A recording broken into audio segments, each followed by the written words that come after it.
Hello, lovely people. My name is Esther. Yes, it's a fake name because I don't want to be recognized. Even though I'd love for my dad and stepmother to be publicly shamed, I don't want the drama for myself. So, I'll be using fake names. My story is about how I got my revenge against my father and his new wife. My mom, Meg, was a very kind and loving woman. She was one of those people who could easily make you fall in love with her. She was not only generous and loving but also very caring. I'm not saying this just because she was my mom. The entire community loved her just as much. I thought that my father, Richard, loved her a lot too, but I was wrong. When I was around 16, my dad left my mom and married his mistress, Jennifer. My mom was actually getting cancer treatments, and my dad decided it would be a good idea to cheat on her with her best friend. Apparently, it had been going on for a year since my mom's diagnosis.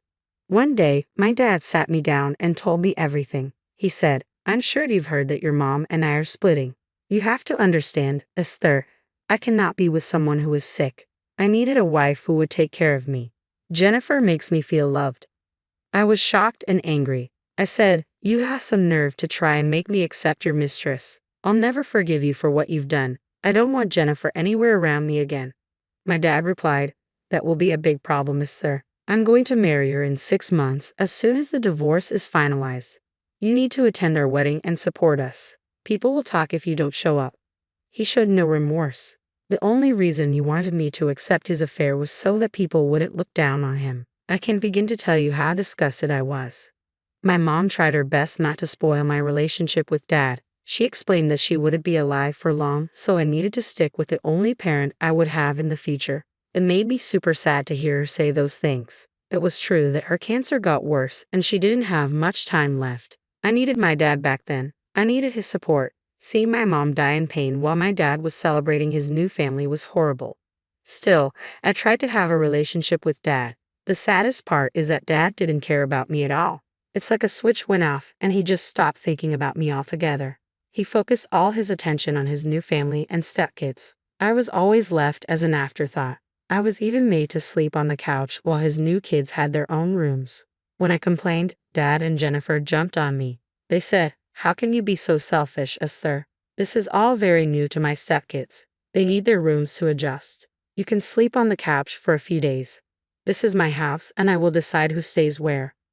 I replied, "Dad, first of all, this house belongs to Grandpa. He promised me that I would get my room. You promised him that too. That's why he let you stay here." Dad responded, "Look how entitled you are. This house will be Richard's eventually, and then it will be your step-siblings' property. You need to stop complaining and try to be good to them." I said, "Why should I be good to them when all they have done is torment me? Dad, you know that your wife and stepkids hate me. Still, you want me to be the one to adjust. How can you do this? I'm not answerable to you, sir. In a few months, you'll be an adult and have to find your own place anyway. So what's the point of having a room? Stop being difficult and be nice to your new family."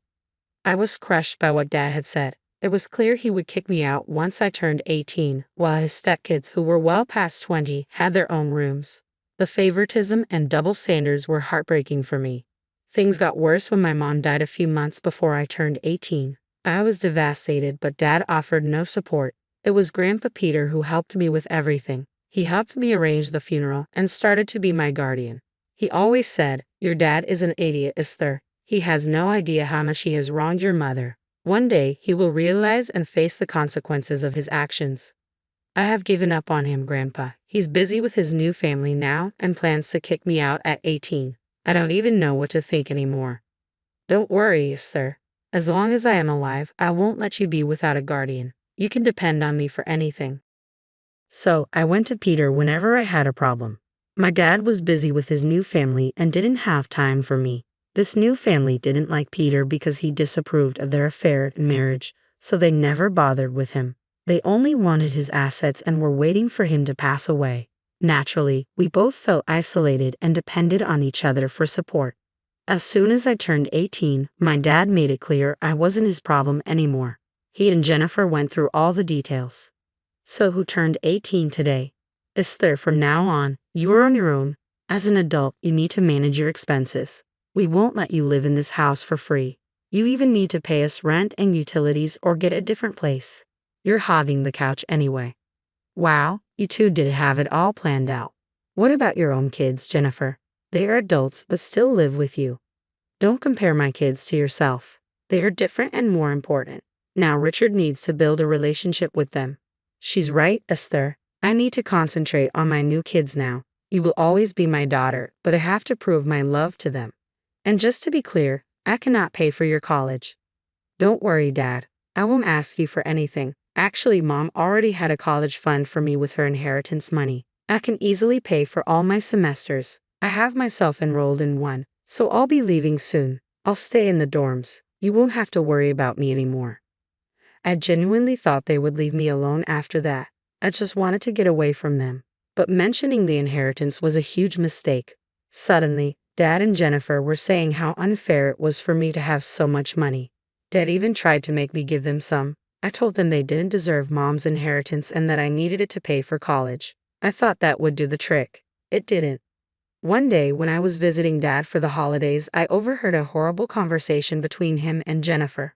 Richard, the guests have been asking for a new car and some gadgets again. I don't know how to tell them we can't afford it. It's so unfair that Esther gets everything while your kids don't get what they want. If you don't do something about it, they will start to hate you. Don't worry, dear. I'll talk to Esther. I'll make her drop out of college. Then she'll be forced to give up the rest of her inheritance to us. That's a wonderful idea, Richard. Esther doesn't deserve so much money anyway. She needs to share it with her siblings as we do. You should talk to her. Don't worry, I will. Very soon we'll have the rest of her inheritance in our accounts. We can get our kids whatever they want. Hearing this made my heart hurt. I loved my dad despite what he had done, but what little love was left for him was now gone. I couldn't believe he could be so cruel. He wanted to destroy my career to help his new family. It made me sick to my stomach. After a while, I was burning with anger, so I decided to call my grandpa and hatch a plan. I wanted to get back at Dad and Jennifer. They had no idea who they were messing with. About 2 months later, Dad and Jennifer called me home. They sat me down and told me we needed to talk. I knew what he was going to say, but I wanted to hear them out. He said, Esther, there is something we need to talk about. I want you to drop out of college. You've got a lot of inheritance from your mom. It's very unfair that you get to go to college and spend so much money. You need to drop out and give us the money.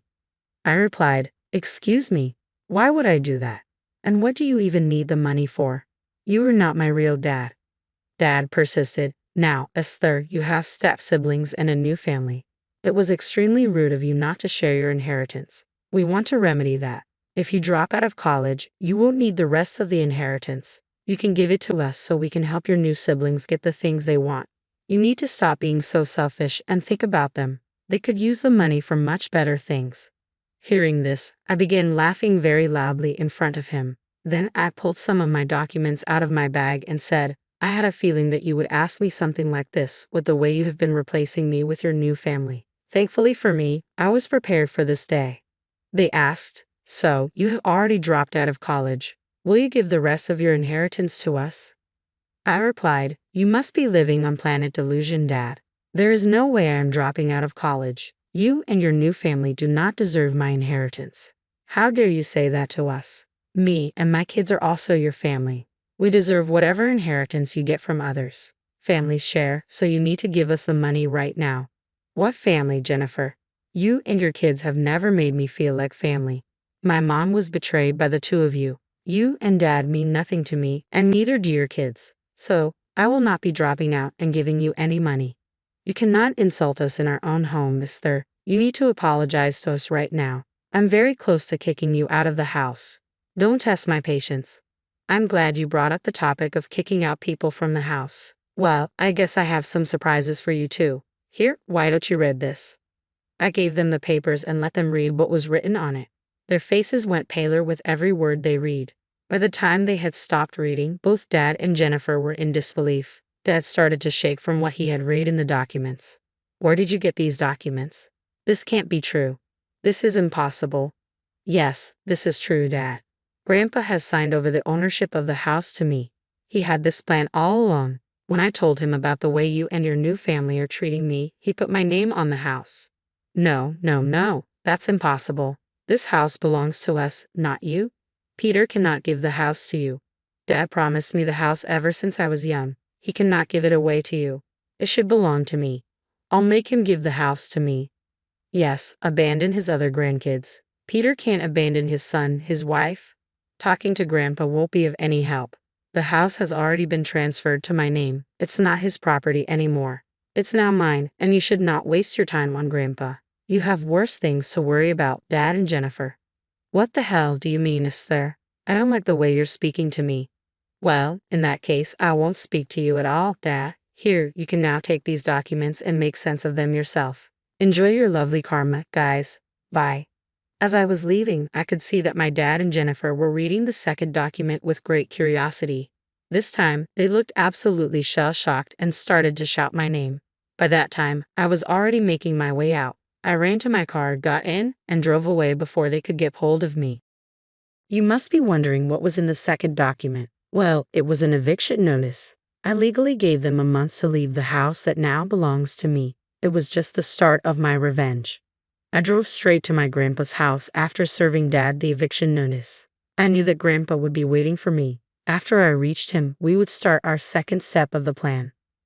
When I got to Grandpa's house, I gave him the green signal. The eviction papers have been served, Grandpa. They know that the house belongs to me now. You can go ahead and do what you want.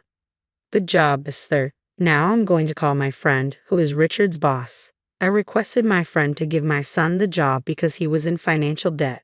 I thought he needed the money to pay child support and take care of you. And though he had no intention of taking care of you. So, it's time to take the job back from him. Do you really want to do this, Grandpa?